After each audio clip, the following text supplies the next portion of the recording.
And joining us now, she's the head coach at Utah. Of course, been a long-time Ute and will be honored September 1st, officially getting inducted into the school's Hall of Fame. I speak of Amy Hogue, who joins us back here on In the Circle.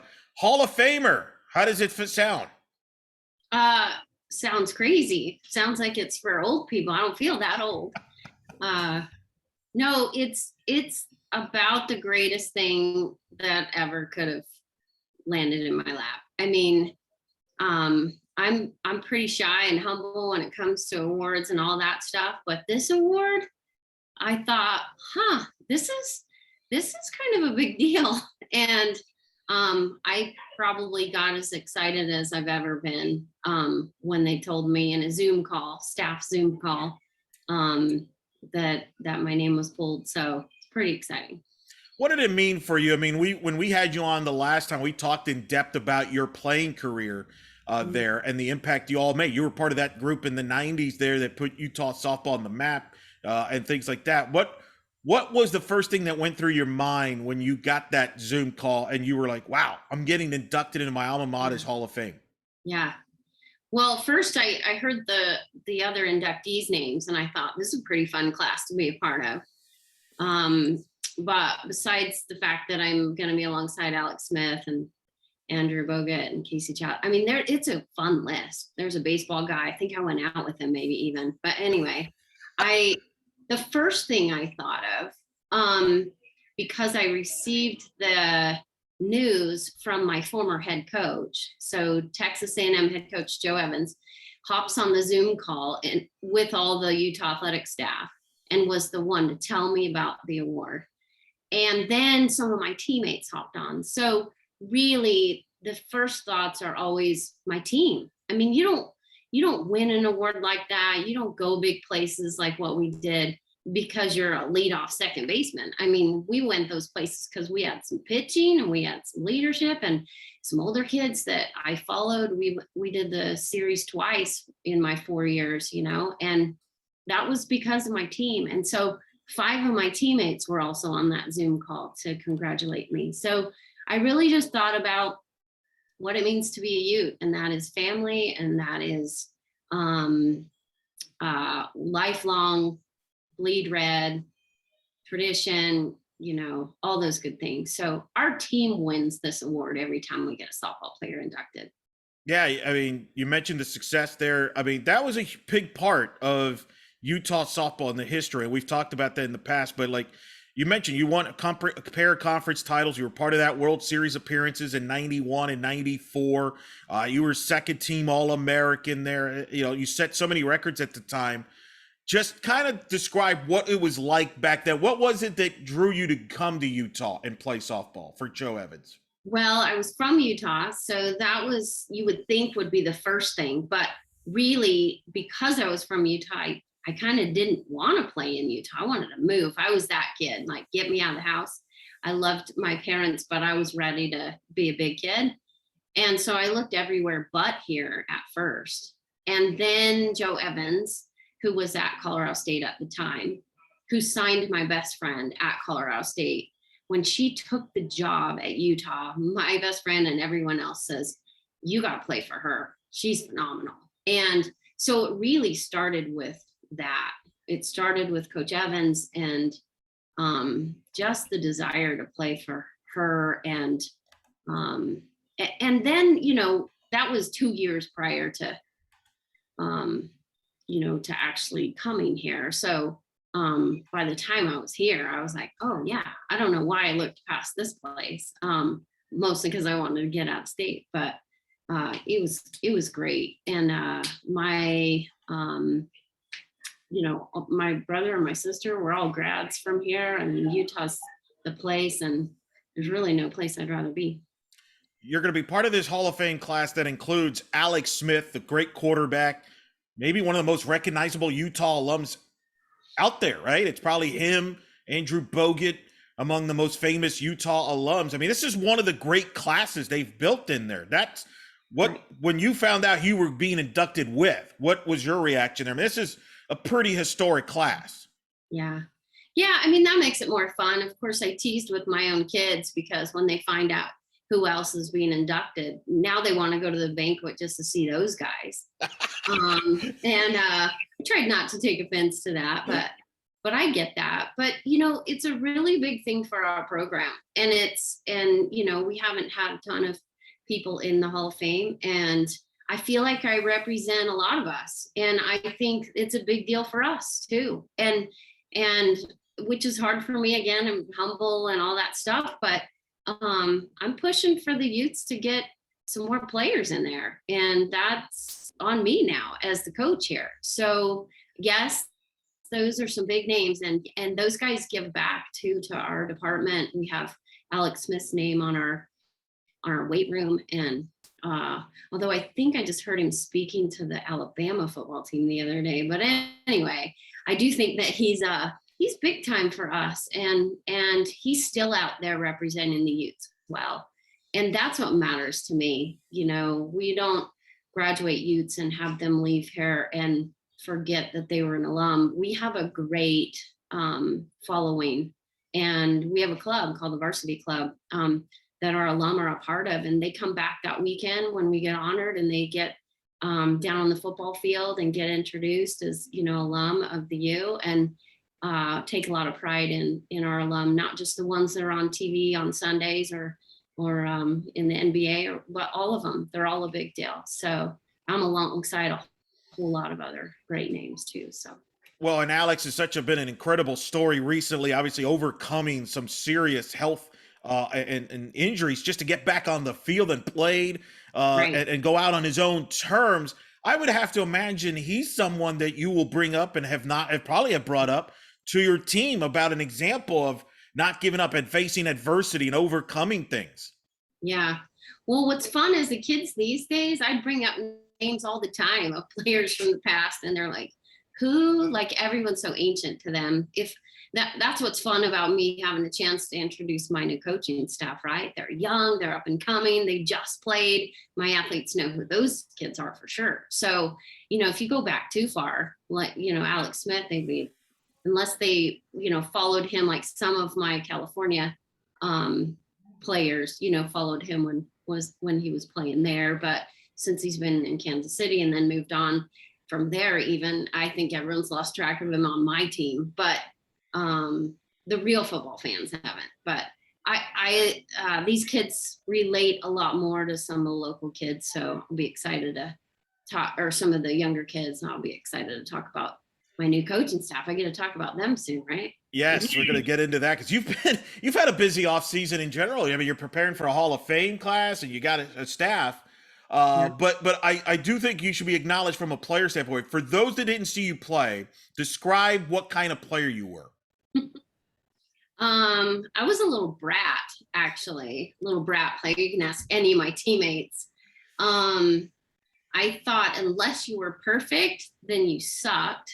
So every time I got out, it bothered me to the nth degree. So I was a tough teammate, I think. No, I know. And so my coach, we always talk about how her calf muscles, which are awesome, got that way because she was always up on her toes, just yelling in my face because I was kind of a jerk.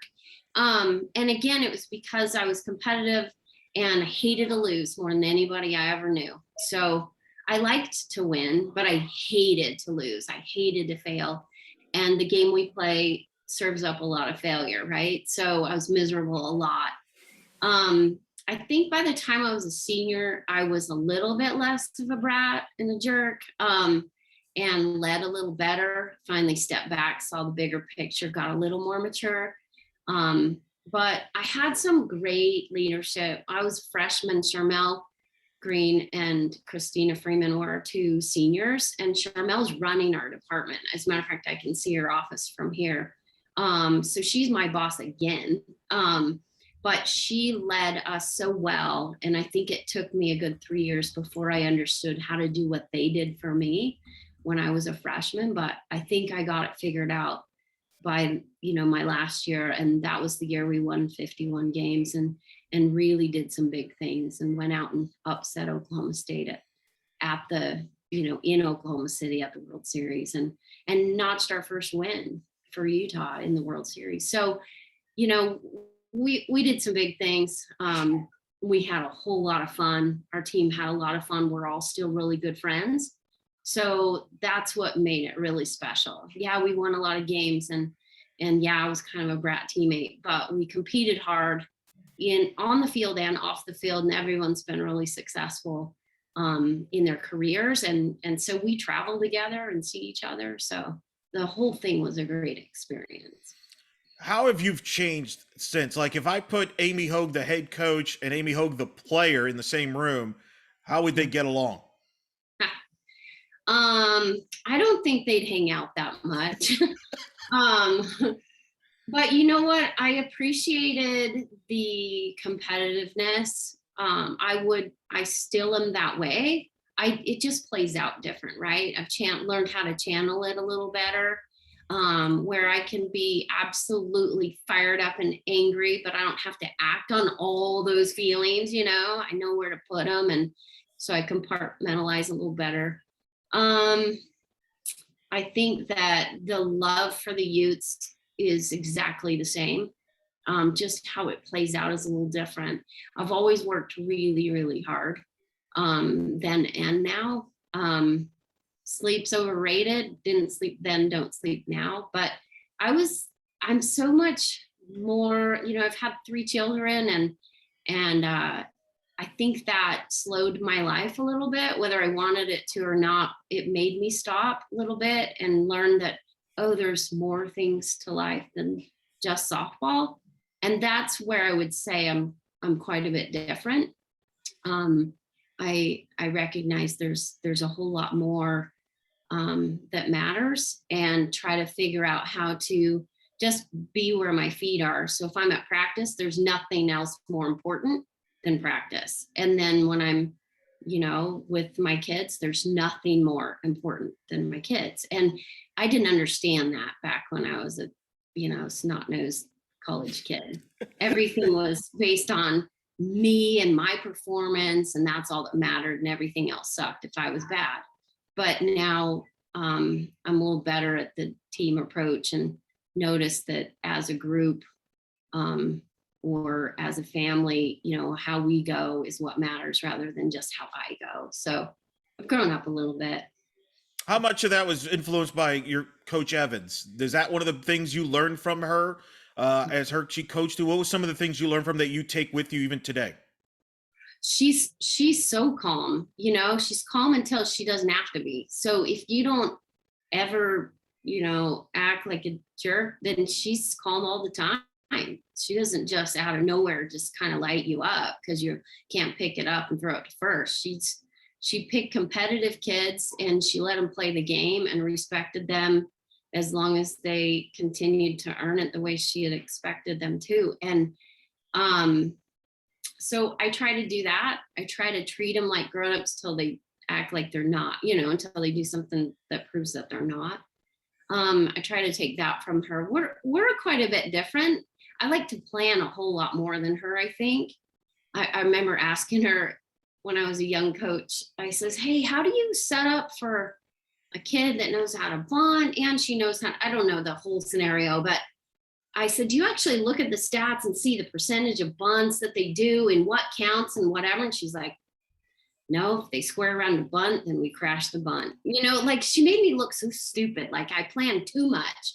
Like, I was getting a little too much into the numbers or too much into the stats and moving my players too much. She's like, let them be athletes, let them feel the game. And so I think I do a little more of that than she did. But as far as people, I would hope I would just become even just a little bit of what she was for me, for my players, because she was great. She knew how to wear different hats too. If someone needed to be, talked to a little more harsh like I did, then she did that, but she also knew how to put an arm around someone.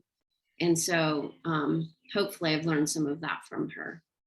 We're talking to Utah head coach and Hall of Famer Amy Hogue here now on In the Circle. See, I'm liking this new title. I'm liking this. It's multiple titles here. You should have this like on a card. No, we're gonna celebrate it on the 1st, and then we're gonna put it away in a little showcase. And yeah, it's a little uncomfortable for me, but I'm so happy for our program. So we'll use that title when we need to.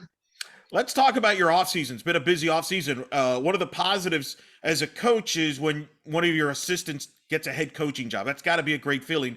You've gone through that this offseason with Coach Cody going on to being a head coach at Utah Valley. With that means you got to make a move, and you've made a move here. Paige Parker comes in. You've also got a new volunteer in Alexis Bennett. We'll talk about her in a moment, but let's start with that transition there. Bringing in Paige Parker to your staff. What was the thinking behind that? And obviously you got to be proud from the standpoint that you got your fellow coaches going into being a head coach. Right.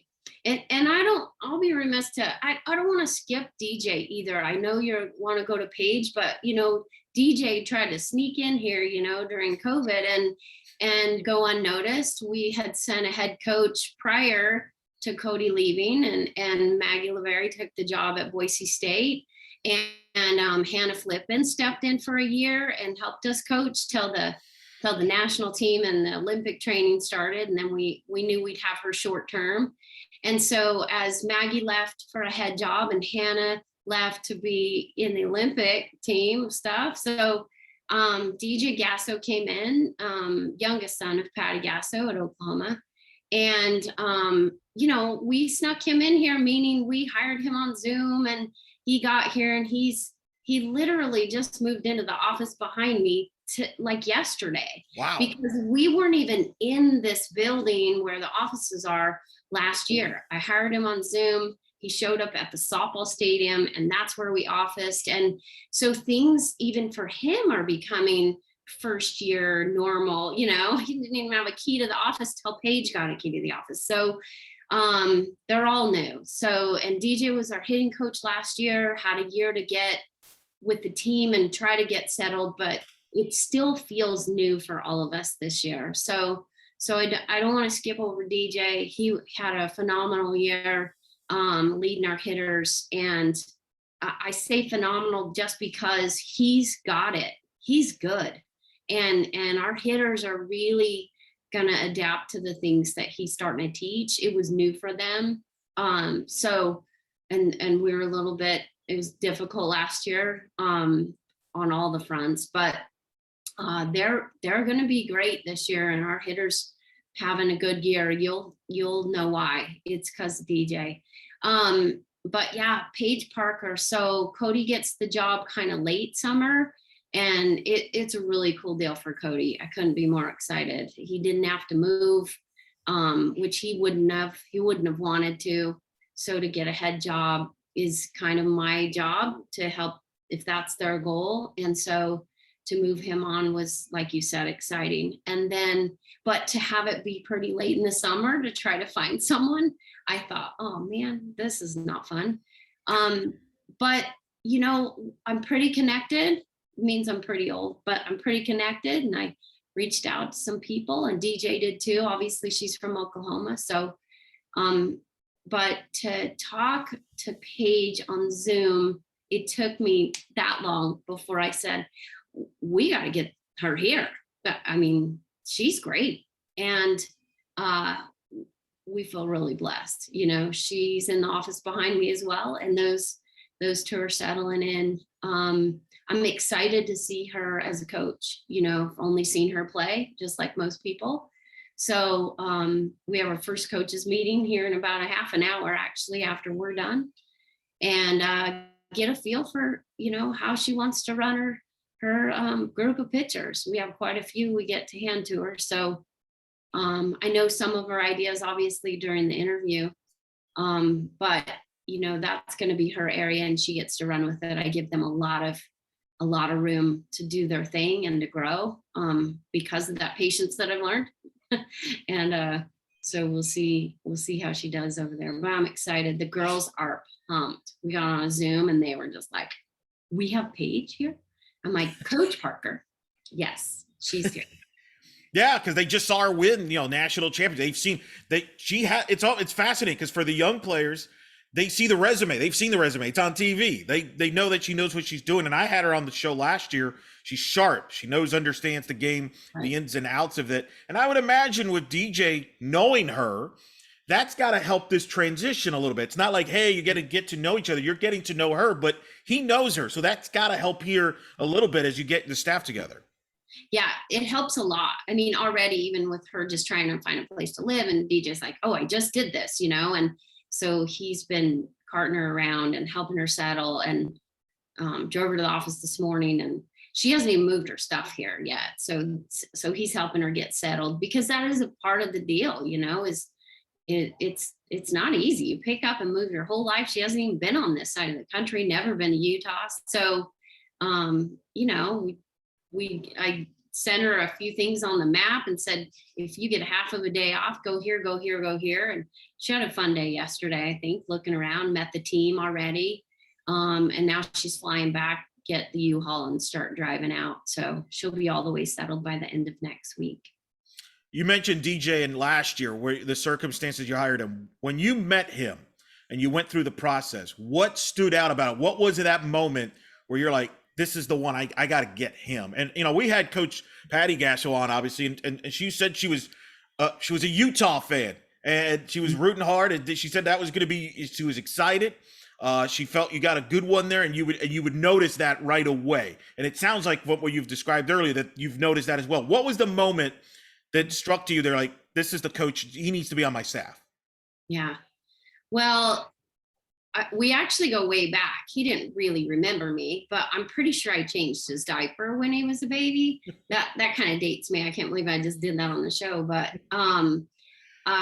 we took a trip together, Patty and Jim, her husband, and JT and DJ, and to Lake Powell here in Utah. So and yeah, he was a little tiny guy. I'm pretty sure I changed his diaper. I for sure took care of him that day. It was really crummy weather day in Lake Powell, but we ended up, we've known each other for a long time. I've mostly just known of him. He doesn't remember me, I'm sure.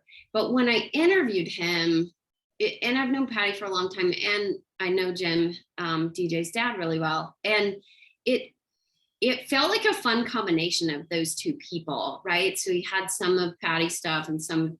So I immediately was, when I first got on Zoom with him, I was trying to figure out, how is he like Patty and how is he like Jim? And he's a fun combination of both. And I love both of them dearly. So it was fun for me to see that they're both quality people. And he's his own guy, though. He's not, I don't think he's anything like JT, but he's more a mix of Patty and Jim.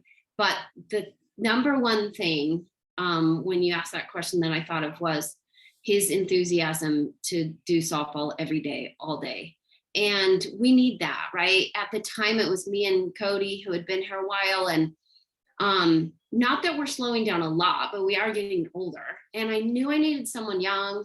I knew I wanted someone that just was on fire for coaching. And I didn't care if they were brand spanking new, which he really was. It was his first paid coaching job. I just wanted someone that absolutely wanted to do softball, talk softball all day long. And that's him. I mean, I think the interview lasted way too long because we just kept talking about hitting and all things softball. So his energy and enthusiasm and fire for, being a part of making something great was all there. And I couldn't get him here fast enough. Has a passion for hitting, right? That's what I've heard from multiple people that know him, that there's a passion there for hitting. He could talk hitting 24/7, but he also can relate to the players. The players can come to him if they have questions. He can simplify things. He can adapt. Is that accurate, basically? Yeah. I mean, I think he grew up doing camps more than the team stuff, right? So he helped with his mom's camps and his dad's camps and their facility. And so he's really good at the one-on-one stuff. He's really good at the video.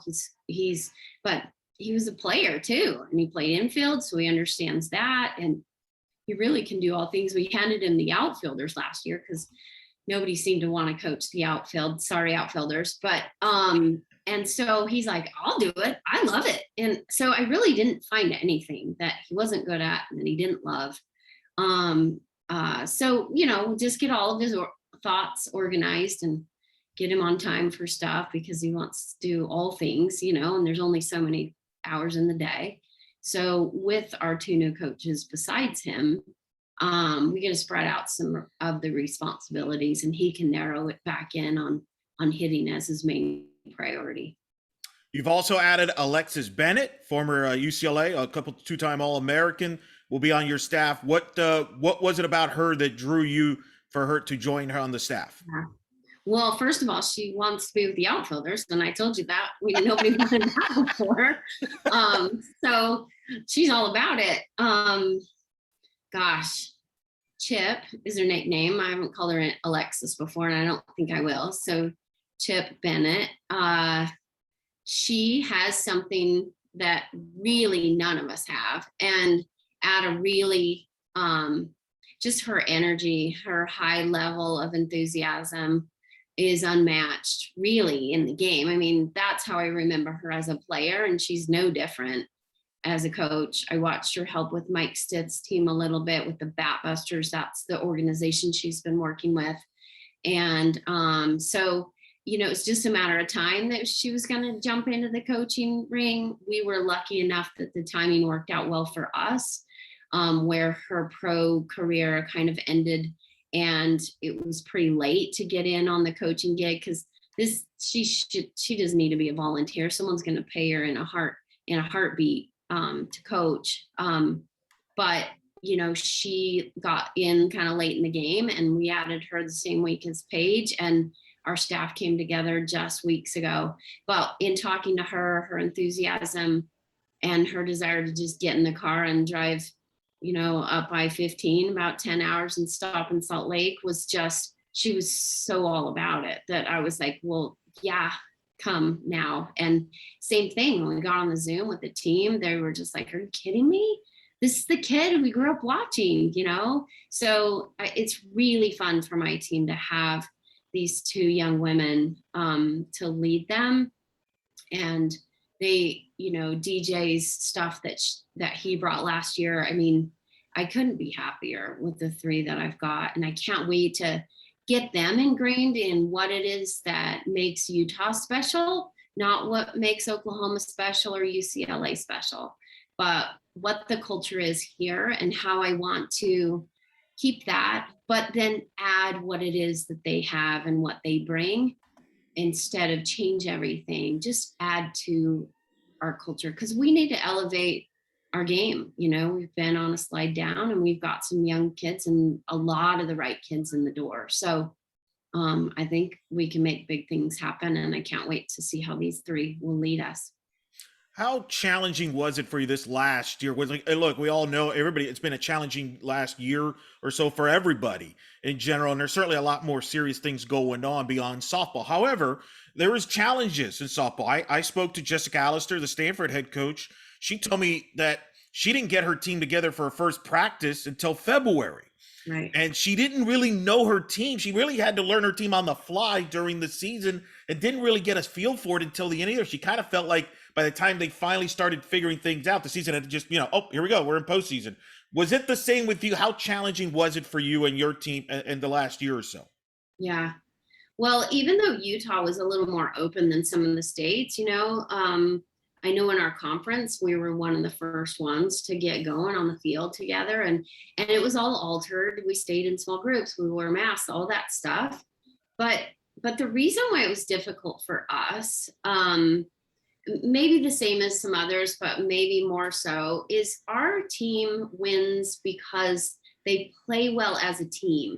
They're very together. They're very family.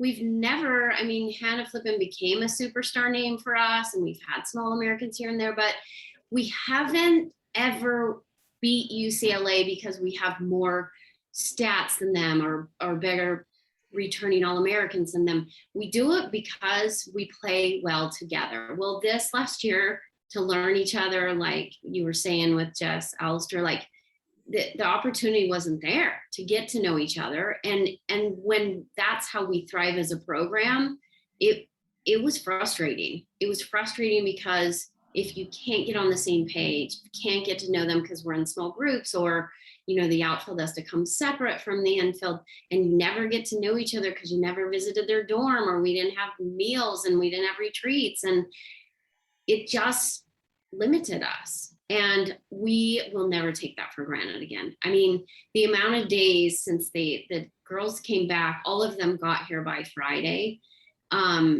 They will not leave each other's side. Like, it's like there's catching up to do. We had freshmen from last year that we still don't even hardly know outside of their physical skills, which, yeah, we learned those and we put them on a lineup, but we play together well. And if you can't work on your togetherness, if you can't grow as a team, we don't win.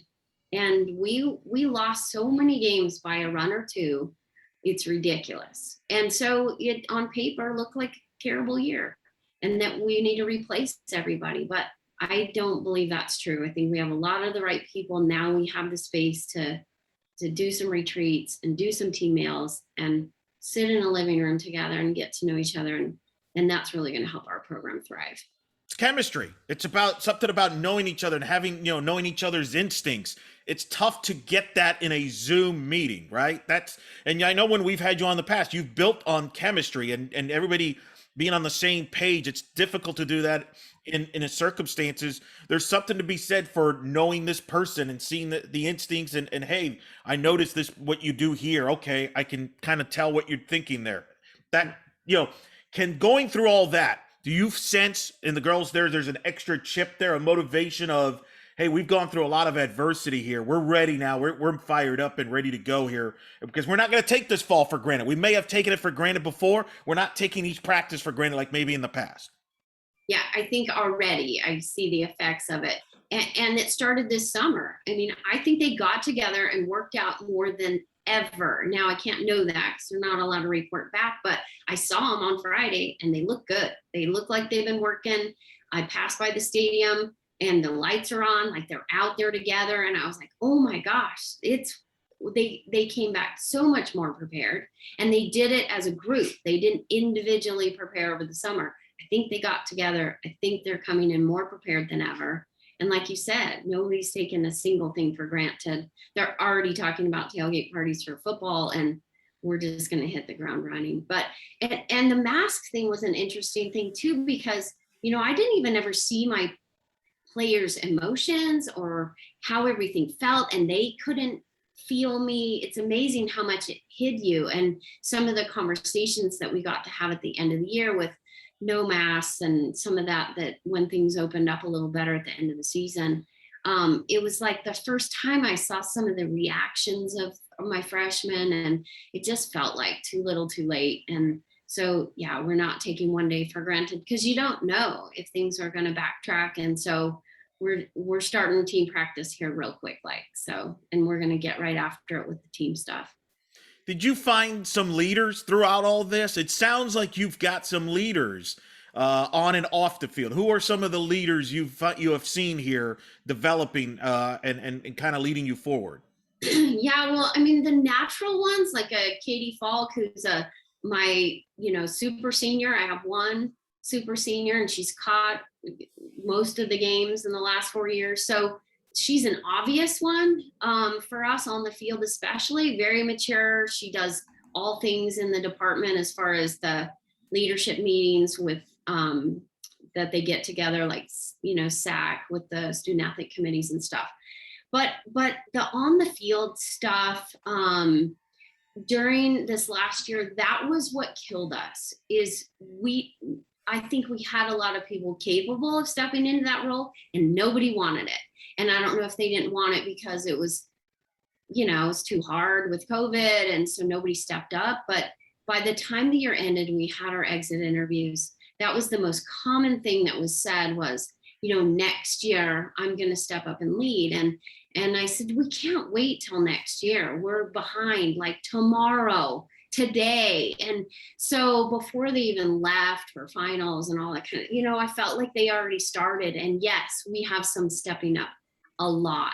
I actually had Maddie Jacobus with me on Saturday at the football stadium. They had all the head coaches speak. and for all the sports, because we opened the new section in the football stadium.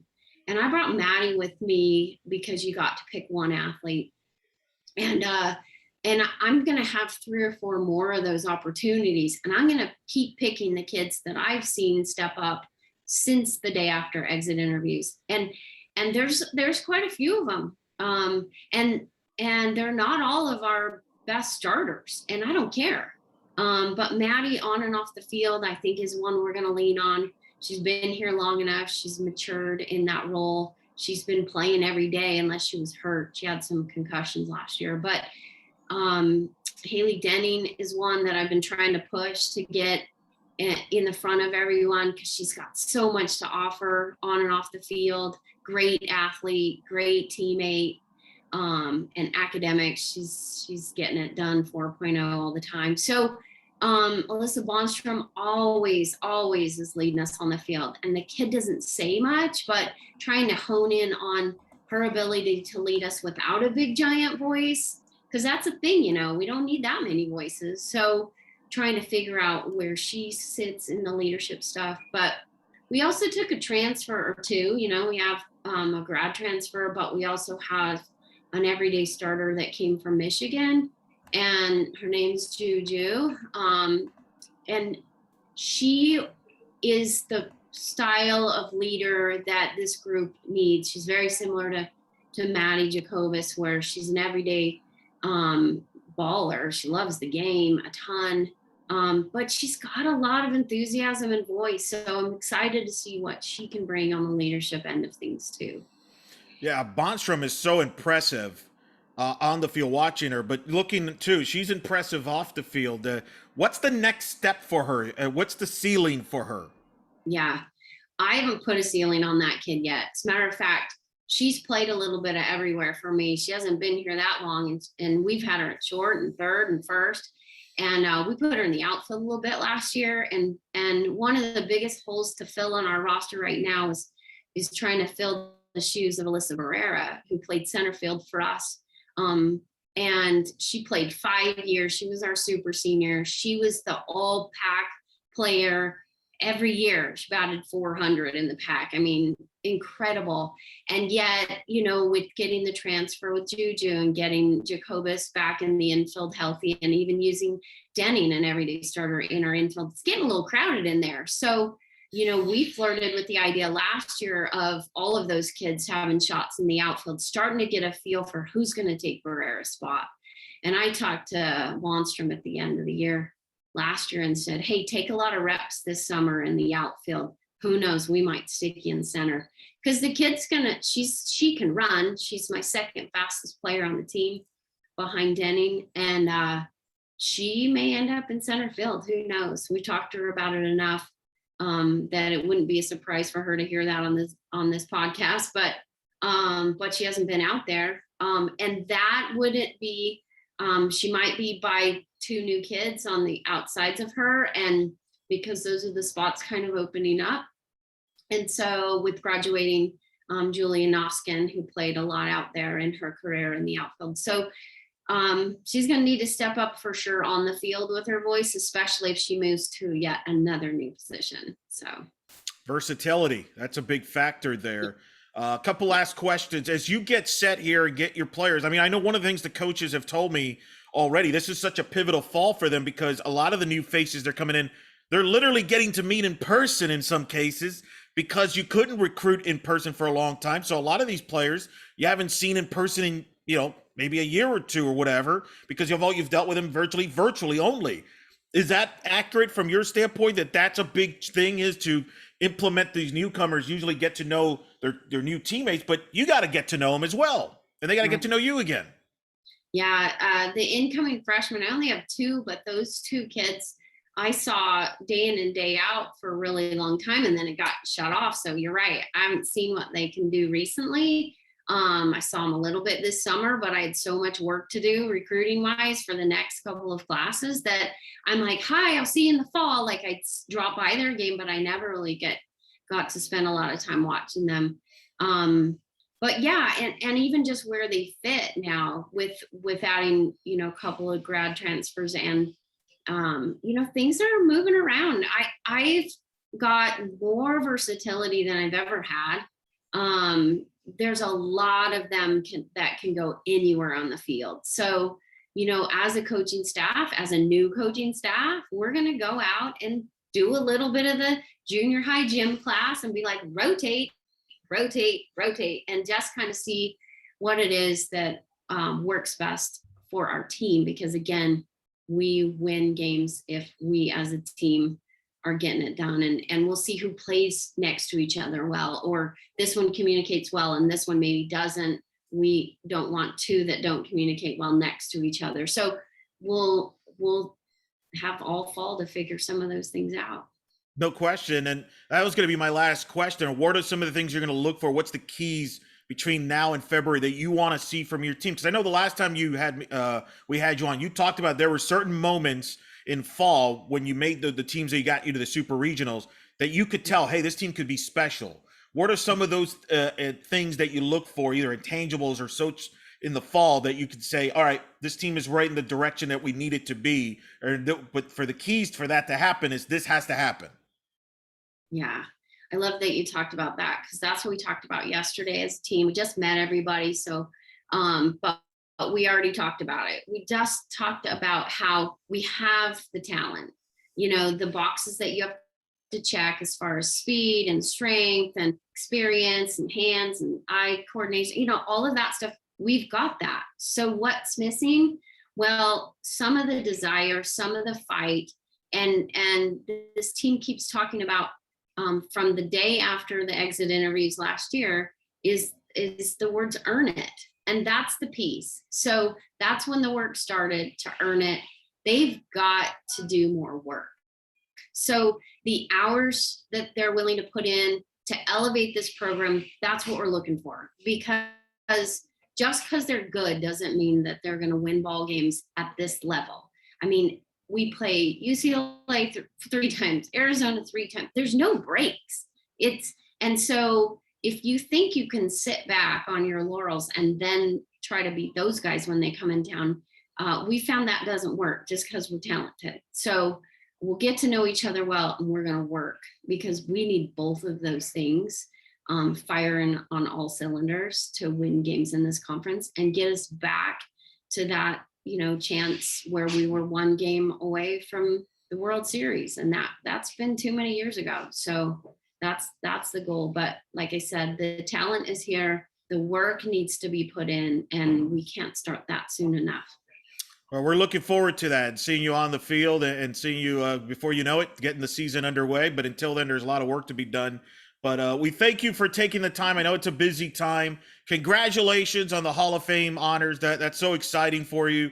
We're excited for you, and we're looking forward to seeing your team. Thanks so much for joining us, and we hope to do this again down the road. Thanks, Eric. I appreciate it. Have a great week.